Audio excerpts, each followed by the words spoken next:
Армысыздар, сіздерді 3-ші модульда көргенімізге өте қатты қуаныштымыз. Уже сабақтарды бастап, Мұхит мырзаның берген алғашқы нарықты тестілеуге арналған воронкамен танысып, уже оқуды бастап кетіпсіздер. Өте қатты қуаныштымын. Енді мен сіздерге сол воронканың ішіндегі алғашқы өнім туралы және оны қалай дұрыс жасау керектігін толыққанды айтып беретін боламын. Біз алдындар сабақта айтқандай, алғашқы өнім воронканың ішіндегі ол всегда тегін өнім. Осы жолғы воронкада ол лид магнит. Лид магнит дегеніміз ол пайдалы бір кітапша болуы мүмкін, немесе PDF чек-лист болуы мүмкін, бір наборлардың тізімі болуы мүмкін. Бастысы тегін берілетін материал. Сондықтан сіздерде осы жерде лид магнитті істейтін кезде просто тек қана пайдалы ақпаратты беріп қоя салмай, оны дұрыс жасаудың алгоритмін білсеңіз, сіздің лид магнитті алып қолданған адам келесі өнімді сатып алуға дайын болады. Ендеше лид магнитті жасау үшін нені білуіміз қажет? Ең бірінші, оның мазмұны қандай болу керек? Егер бұл чек-лист болатын болса да, мысалы айталық, бизнесті бастауға арналған 100 дұрыс аз қаржытпен бастауға арналған 100 бизнес идея дейік, допустим, мысалға бизнес идея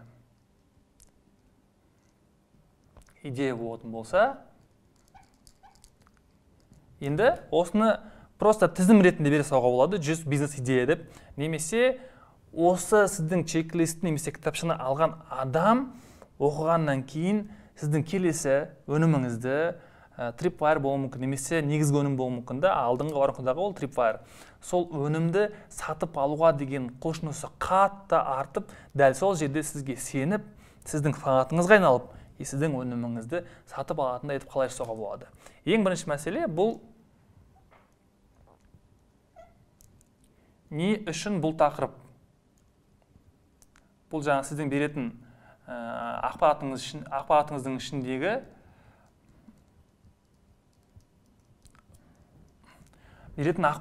ішіндегі кіріспе бөлімінде тұратын ақпарат. Не үшін дәл осы 100 бизнес идеяны, не үшін бұл тақырып? Дәл осы 100 бизнес идеяны оқу керек. Екінші сіздің ол чек-листі кітапшаны алып оқыған адамға жеткізуіңіз керек нәрсе, не үшін дәл қазір?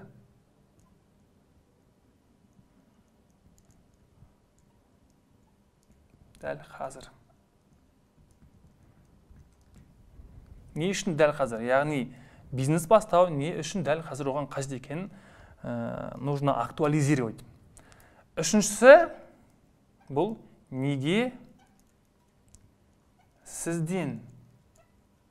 Яғни бұл ақпаратты адам не үшін сізге сену керек, не үшін сіздің айтқаныңызға құлақ асу керек? Бұл жерде в основном регалия, яғни сіздің жеткен жетістіктеріңіз. Осын кейін қанша адам оқыттыңыз, не істедіңіз, қалай істедіңіз, қандай кейстарыңыз бар, осыны осы жерде көрсету керек болады. Себебі адам не үшін бизнес бастау керек екенін түсінді, не үшін дәл қазір бастау керек екенін түсінді. Ал енді бұны айтып отқан адамның сөзі қаншалықты жаны бар, немесе қаншалықты мен оған сену керек деген кезде, сіздер осы запросты осы жерде жабуларыңыз қажет болады. Одан кейінгі элемент storytelling.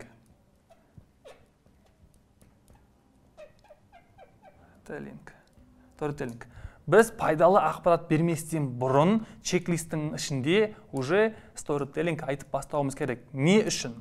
Адамдар, байқасаңыздар, осы күнге енді әйтеуір бір кітап болсын оқыған боларсыз, как минимум. Енді барлық кітаптарда байқасаңыздар, басында всегда пайдалы ақпаратты берместен бұрын бірінші ол ақпарат не үшін керек, бұл кітапты не үшін оқу керек, барлығын түсіндіріп келіп, одан кейін барып кітапты жазудағы бір storytelling, немесе сол кітаптың беретін пайдалы ақпаратты шешкен, проблеманы шешкені туралы бір storytellingті, яғни негізгі контентті максималды түрде актуализация ету үшін бір шама storytelling айтып бар, одан кейін барып контент береді. Біздің случайда бізде storytelling айтамыз, осы бизнес саласына байланысты, немесе сіздің жеке өзіңіздің storytellingті мен сіздерге отдельно қазір көрсетемін, storytellingті қалай жазу керек екенін. Жалпы негізгі чек-листтің лид магниттің структурасы. Storytelling болу керек, одан кейін бар бесіншісі уже қалау.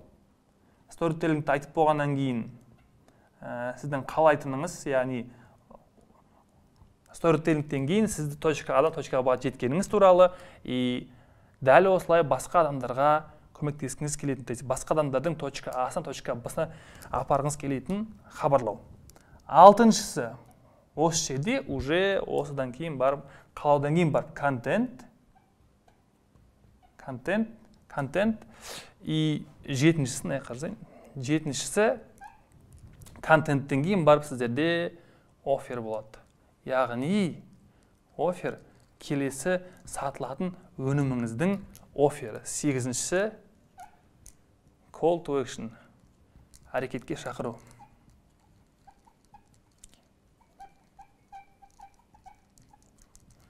Демек, сіз аудиторияға тегін, кітапша, лид-магнит, чек-лист берген кезде міндетті түрде оны осы структура бойынша, сценарий бойынша жазасыз. Бірінші бұл тақырып. Мысалы, үйде отырып табыс табудың 3 жолы атты кітапша болуы мүмкін.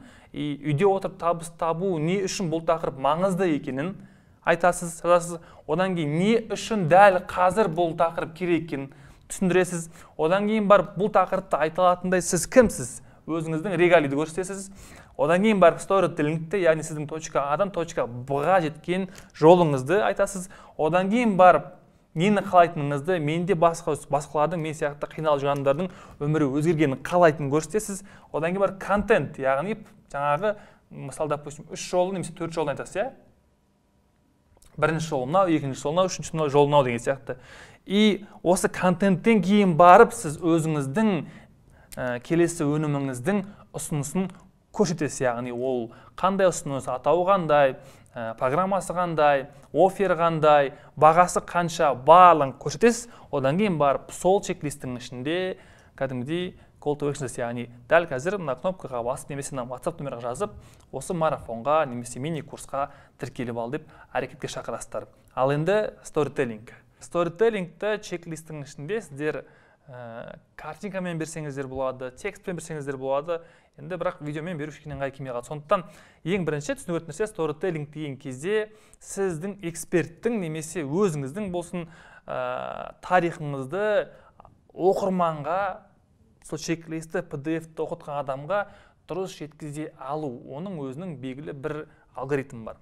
Біз оны өткен сабақтарда да, және алдыңғы сабақтарда да тағы да беретін боламыз. Не үшін? Потому что жалпы эксперттерді нарыққа шығару кезіндегі ең ключевой нәрсе ол сторителлинг. Егер сторителлинг болмаса, эксперттің эксперт болғанын дәлелдейтін оның тарихы болмаса, онда кішкене қиындау болады жұмысы. Сондықтан эксперттің основной эксперт деген көрсететін паспорт ол сторителлинг. Енді кеттік бастайға. Мысалы, бағана айтқандай, сіздің чек-лист үйде отырып табыс табудың жолы атты чек-лист болатын болса, скорее всего сіздің экспертіңіз үйде отырып табыс табуды оқытатын, бәлкім Instagram арқылы, бәлкім Telegram арқылы, бәлкім YouTube арқылы оқытатын әйел адам болуы мүмкін. Енді ол адамның сторителлингге қалай болуы қажет? Сторителлинг всегда болады. Оның өткен тарихында белгілі бір қиындықтар бар, бірақ мәселе сіздер оны қалай аудиторияға айтатындарыңызда. Всегда оның қазіргі өміріне жетпей, оған дейін оның белгілі бір точка А-сы болды, точка А-сы болды, яғни бұрынғы кезі. Бұрынғы кезі. Сіздер түсіну керекті нәрсе, оның бұрынғы кезі аудиторияның қазіргі кезі. Түсінесіздер ме? Аудиторияның қазіргі кезі. Енді басым барлық емес, бірақ белгілі бір аудиторияның бұл қазіргі кезі. Енді эксперттің барғысы келетін, немесе уже жетіп қойған точка Б-сы бар, бұл қазіргі кезі. Қазіргі кезі. Ал аудиторияның бұл болашағы. Все, кеттік. Енді барлық ойлауы мүмкін, біз точкаға бірден бара салды деп. Немесе ол уже ошақта толды деп. Бірақ сіздер оны олай айтпайсыздар да, и олай болмайды, потому что эксперт белгілі бір сіздің маманы, уже өмірде сол экспертлігін өмірден алған адам болатын болса, оның жолы примерно былай болады. То есть, оның нәтижеге жету жолы примерно осылай болады. Өстір ме? Всегда. Ол бір әрекет жасады, белгілі бір әрекет істеді, нәтиже алды, одан кейін қайта құлады, одан кейін қайта нәтиже алды, қайта құлады, қайтадан көтерілді. Әр кезде құлаған сайын, көтерілген сайын және құлаған сайын ол белгілі бір инсайт алады. Басында көтерілді, құлағаннан кейін бұл жерде уже бірінші точка, инсайт алады. Соны қолданады да, ол дальше көтеріледі. Келесін тағы да екінші инсайт алады. Инсайт осы жерден құлағаннан кейін бұл тағы да көтеріледі. Түсінесіздер ма? Каждый раз осы әрбір этапта сіздердің эксперттеріңіз жаңа инсайт алған кезде, допустим, мен бұрын 3 жерде жұмыс жасадым, ақшам көбейді, потом денсаулығымнан айырылдым. Оказывается, 3 жерде жұмыс жасап, ақша тапқан вообще тиімді емес екен, потому что сен шаршайсың, ал денсаулық маңыздырақ екен деген инсайт болуы мүмкін. И осы жерде сіздер тағы да бір белгілі бір аудиторияның белгілі бір бөлігін аласыздар. И мына жерде тоже самый, да, әртүрлі етіпті аудиторияның белгілі бір бөлігін аласыздар. Осылай сторителлингті сіздер чек-листтің ішіне жазған кезде, точка А-дан точка Б-ға жеткен жолыңызды толыққанды жазып шыққан кезде, этап-этапымен жазып шыққан кезде, сіздің оқырманыңыз бір кәдімгідей тарихи роман оқығандай, классиканы оқығандай сүйсініп оқып, аяғында пайдалы контентін алып, одан кейін барып сіздің ұсынысыңызды қабылдауға дайын болады. Бірақ естеріңізде болсын, сторителлинг айтқан кезде 3 нәрсеге мән беріңіздер. Біріншісі бұл, үшіншісі бұл көру, есту және сезіну. Осы 3 факторға байлап сторителлинг айтсаңыздар, мен мысалға там көп ақшаны көрдім,